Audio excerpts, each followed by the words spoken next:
Dictation शुरू होगा 5 second बाद।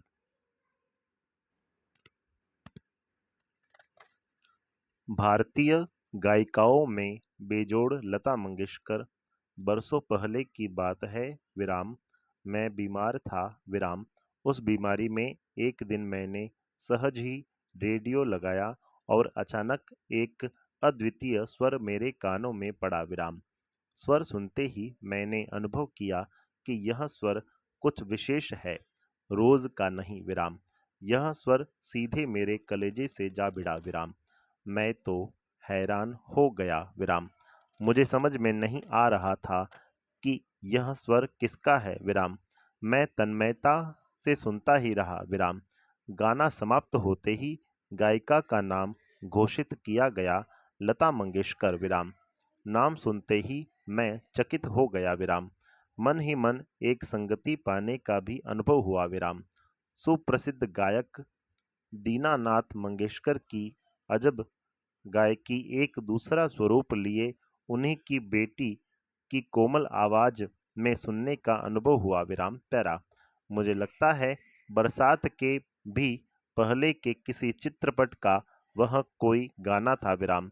तब से लता निरंतर गाती चली आ रही है और मैं भी उसका गाना सुनता आ रहा हूँ विराम। लता के पहले प्रसिद्ध गायिका नूरजहां का चित्रपट संगीत में अपना जमाना था विराम, परंतु उसी क्षेत्र में बाद में आई हुई लता उससे कहीं आगे निकल गई विराम। कला के क्षेत्र में ऐसे चमत्कार कभी कभी दिख पड़ते हैं विराम। जैसे प्रसिद्ध सितारिये विलायत खां अपने सितार वादक पिता की तुलना में बहुत ही आगे चले गए विराम। पैरा। मेरा स्पष्ट मत है कि भारतीय गायिकाओं में लता के जोड़ की गायिका हुई ही नहीं विराम। लता के कारण चित्रपट संगीत को विलक्षण लोकप्रियता प्राप्त हुई है। यही नहीं, लोगों का शास्त्रीय संगीत की ओर देखने का दृष्टिकोण भी एकदम बदला है विराम। छोटी बात कहूँगा विराम। पहले भी घर घर छोटे बच्चे गाया करते थे, पर उस गाने में और आजकल घरों में सुनाई देने वाले बच्चों के गाने में बड़ा अंतर हो गया है विराम। आजकल के नन्हे मुन्ने भी स्वर में गुनगुनाते हैं विराम। क्या लता इस जादू का कारण नहीं है? कोकिला का स्वर निरंतर कानों में पड़ने लगे तो कोई भी सुनने वाला उसका अनुकरण करने का प्रयत्न करेगा विराम। ये स्वाभाविक ही है विराम। चित्रपट संगीत के कारण सुंदर स्वर मालिकाएं लोगों के कानों पर पड़ रही हैं विराम। संगीत के विविध प्रकारों से उनका परिचय हो रहा है विराम। उनका स्वर ज्ञान बढ़ रहा है विराम। सुरीलापन क्या है इसकी समझ भी उन्हें होती जा रही है विराम। तरह तरह की लय के भी प्रकार उन्हें सुनाई पड़ने लगते हैं और आकारयुक्त लय के साथ उनकी जान पहचान होती जा रही है विराम। साधारण प्रकार के लोगों को भी उसकी सूक्ष्मता समझ में आने लगी है विराम। इन सब का श्रेय लता को ही है विराम। इस प्रकार उसने नई पीढ़ी के संगीत को संस्कारित किया है और सामान्य मनुष्य में संगीत विषयक अभिरुचि पैदा करने में बड़ा हाथ बटाया है विराम।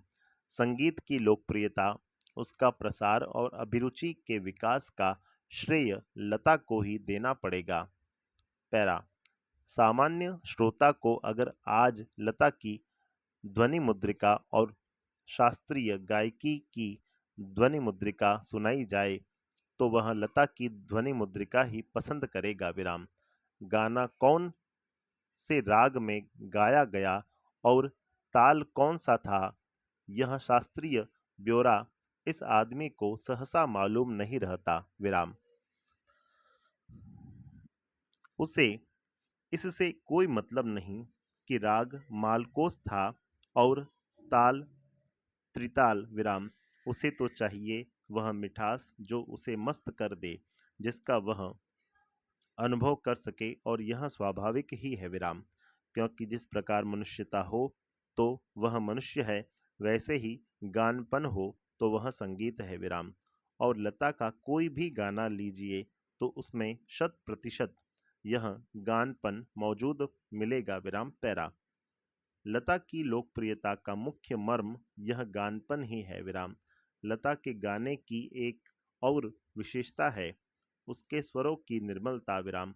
उसके पहले ही पार्श्व गायिका नूरजहां भी एक अच्छी गायिका थी, इसमें संदेह नहीं। तथापि उसके गाने में एक मादक उत्तान दिखता था विराम। लता के स्वरों में कोमलता और मुग्धता है विराम। ऐसा दिखता है कि लता का जीवन की ओर देखने का जो दृष्टिकोण है वही उसके गायन की निर्मलता में झलक रहा है विराम। हाँ, संगीत दिग्दर्शकों ने उसके स्वर की इस निर्मलता का जितना उपयोग कर लेना चाहिए था उतना नहीं किया विराम। मैं स्वयं संगीत दिग्दर्शक होता तो लता को बहुत जटिल काम देता, ऐसा कहे बिना रहा नहीं जाता विराम। पैरा। लता के गाने की एक और विशेषता है उसका नादमय उच्चार विराम। उसके संगीत के किन्हीं दो शब्दों का अंतर स्वरों के आलाप द्वारा बड़ी सुंदर रीति से भरा रहता है और ऐसा प्रतीत होता है कि वे दोनों शब्द विलीन होते होते एक दूसरे में मिल जाते हैं विराम। यह बात पैदा करना बड़ा कठिन है, परंतु लता के साथ यह बात अत्यंत सहज और स्वाभाविक हो बैठी है विराम। पैरा। ऐसा माना जाता है कि लता के गाने में करुण रस विशेष प्रभावशाली रीति से व्यक्त होता है, पर मुझे खुद यह बात नहीं पटती विराम। मेरा अपना मत है कि लता ने करुण रस के साथ उतना न्याय नहीं किया है विराम। बजाय इसके मुग्ध श्रृंगार की अभिव्यक्ति करने वाले मध्य या द्रुत लय के गाने लता ने बड़ी उत्कटता से गाए हैं विराम। मेरी दृष्टि से उसके गायन में एक और कमी है, तथापि यह कहना कठिन होगा कि इसमें लता का दोष कितना है और संगीत दिग्दर्शकों का दोष कितना विराम। लता का गाना सामान्यतः ऊंची पट्टी में रहता है विराम। गाने में संगीत दिग्दर्शक उसे अधिकाधिक ऊंची पट्टी में गवाते हैं और उसे अकारण ही चिल्वाते हैं विराम। पैरा। एक प्रश्न उपस्थित किया जाता है कि शास्त्रीय संगीत में लता का स्थान कौन सा है विराम। मेरे मत से यह प्रश्न खुद ही प्रयोजनहीन है विराम। उसका कारण यह है कि शास्त्रीय संगीत और चित्रपट संगीत में तुलना हो ही नहीं सकती विराम। जहाँ गंभीरता शास्त्रीय संगीत का स्थायी भाव है, वहीं जल दलय और चपलता चित्रपट संगीत का मुख्य गुणधर्म है विराम। चित्रपट संगीत का ताल प्राथमिक अवस्था का ताल होता है, जबकि शास्त्रीय संगीत में ताल अपने परिष्कृत रूप में पाया जाता है विराम। चित्रपट संगीत में आधे तालों का उपयोग किया जाता है विराम। उसकी लयकारी बिल्कुल अलग होती है, आसान होती है विराम। यहाँ गीत और आघात को ज्यादा महत्व दिया जाता है विराम। सुलभता और लोच को अग्र स्थान दिया जाता है। तथापि चित्रपट संगीत गाने वाले को शास्त्रीय संगीत की उत्तम जानकारी होना आवश्यक है और वह लता के पास निसंशय है विराम। 3 साढ़े 3 मिनट के गाए हुए चित्रपट के किसी गाने का और एकाध खानदानी शास्त्रीय गायक की 3 साढ़े 3 घंटे की महफिल, इन दोनों का कलात्मक और आनंदात्मक मूल्य एक ही है ऐसा मैं मानता हूँ विराम। किसी उत्तम लेखक का कोई विस्तृत लेख जीवन के रहस्य का विशद रूप में वर्णन करता है, तो वही रहस्य छोटे से सुशोभित सुभाषित का या नन्ही सी कहावत में सुंदरता और परिपूर्णता से प्रकट हुआ भी दृष्टिगोचर होता है विराम। उसी प्रकार 3 घंटों की रंगदार महफिल का सारा रस लता की 3 मिनट की ध्वनि मुद्रिका में आस्वादित किया जा सकता है विराम। उसका एक एक गाना एक संपूर्ण कलाकृति होता है। विराम। स्वर लय शब्दार्थ का वहाँ त्रिवेणी संगम होता है और महफिल की बेहोशी उसमें समाई रहती है। विराम।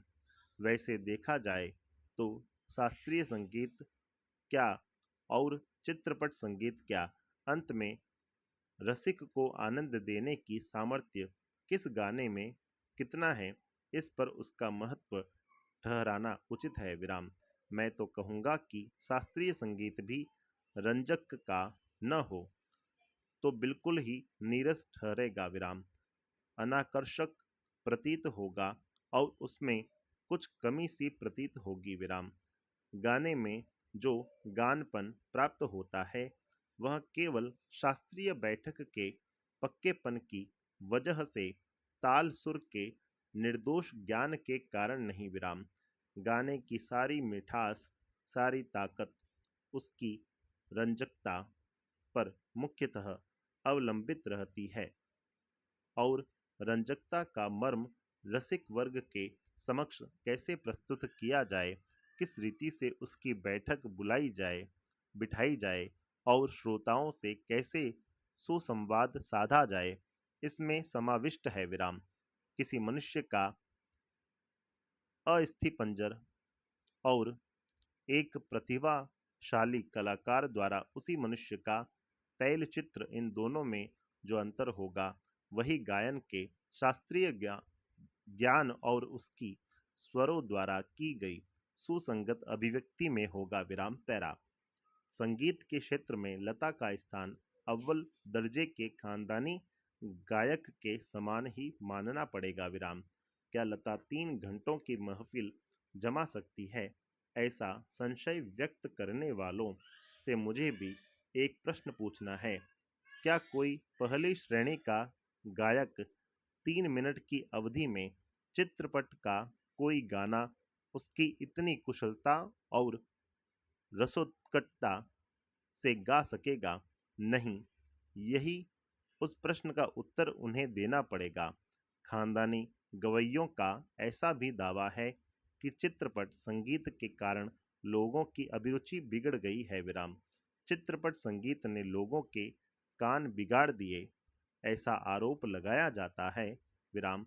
पर मैं समझता हूँ कि चित्रपट संगीत ने लोगों के कान खराब नहीं किए हैं, उल्टे सुधार दिए हैं। विराम। ये विचार पहले ही व्यक्त किए हैं और उनकी पुनरुक्ति नहीं करूँगा। विराम। पैरा। सच बात तो यह है कि हमारे शास्त्रीय गायक बड़ी आत्मसंतुष्ट वृत्ति के हैं। विराम। संगीत के क्षेत्र में उन्होंने अपनी हुकुमशाही स्थापित कर रखी है। विराम। शास्त्र शुद्धता के कर्म कांड को उन्होंने आवश्यकता से अधिक महत्व दे रखा है। विराम। मगर चित्रपट संगीत द्वारा लोगों की अभिजात्य संगीत से जान पहचान होने लगी है। विराम। उनकी चिकित्सक और चौकस वृत्ति अब बढ़ती जा रही है। विराम। केवल शास्त्र शुद्ध और नीरस गाना उन्हें नहीं चाहिए, उन्हें तो सुरीला और भावपूर्ण गाना चाहिए। विराम। और यह क्रांति चित्रपट संगीत ही लाया है। विराम। चित्रपट संगीत समाज की संगीत विषयक अभिरुचि में प्रभावशाली मोड़ लाया है। विराम।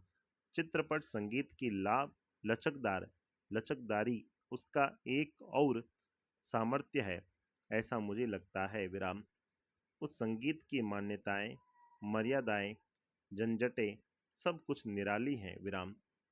चित्रपट संगीत का तंत्र ही अलग है। विराम।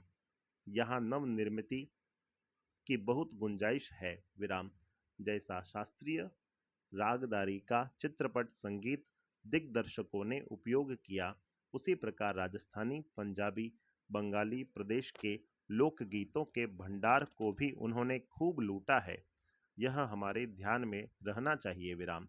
धूप का कौतुक करने वाले पंजाबी लोकगीत, रुक्ष और निर्जल राजस्थान में पर्जन्य की याद दिलाने वाले गीत, पहाड़ों की घाटियों खोरों में प्रतिध्वनित होने वाले पहाड़ी गीत, ऋतु चक्र समझाने वाले और खेती के विविध कामों का हिसाब लेने वाले कृषि गीत और ब्रजभूमि में समाविष्ट सहज मधुर गीतों का अतिशय मार्मिक व रसानुकूल उपयोग चित्रपट क्षेत्र के प्रभावी संगीत दिग्दर्शकों ने किया है और आगे भी करते रहेंगे। विराम। थोड़े में कहूँ तो संगीत का क्षेत्र ही विस्तीर्ण है। विराम। वहाँ अब तक अलक्षित, असंशोधित और अदृष्टिपूर्व ऐसा खूब बड़ा प्रांत है, तथापि बड़े जोश से इसकी खोज और उपयोग चित्रपट के लोग करते चले आ रहे हैं। विराम। फलस्वरूप चित्रपट संगीत दिनों दिन अधिकाधिक विकसित होता जा रहा है। विराम। पैरा। ऐसा ऐसे इस चित्रपट संगीत क्षेत्र की लता अनभिषिक्त सम्राज्ञी है। विराम। और भी कई पार्श्व गायक गायिकाएं हैं, पर लता की लोकप्रियता इन सभी में से कहीं अधिक है। विराम। उसकी लोकप्रियता के शिखर का स्थान अचल है। विराम। बीते अनेक वर्षों से वह गाती आ रही है और फिर भी उसकी लोकप्रियता अबाधित है। विराम। लगभग आधी शताब्दी तक जन मन पर सतत प्रभुत्व रखना आसान नहीं है। विराम। ज्यादा क्या कहूँ, एक राग भी हमेशा टिका नहीं रहता। विराम। भारत के कोने कोने में लता का गाना जा पहुँचे। यही नहीं, परदेश में भी उसका गाना सुनकर लोग पागल हो उठे। यह क्या चमत्कार नहीं है? और यह चमत्कार हम प्रत्यक्ष देख रहे हैं। विराम। पैरा। ऐसा कलाकार शताब्दियों में शायद एक ही पैदा होता है। विराम। ऐसा कलाकार आज हम सभी के बीच है। उसे अपनी आंखों के सामने घूमता फिरता देख पा रहे हैं। विराम। कितना बड़ा है हमारा भाग्य। स्टॉप।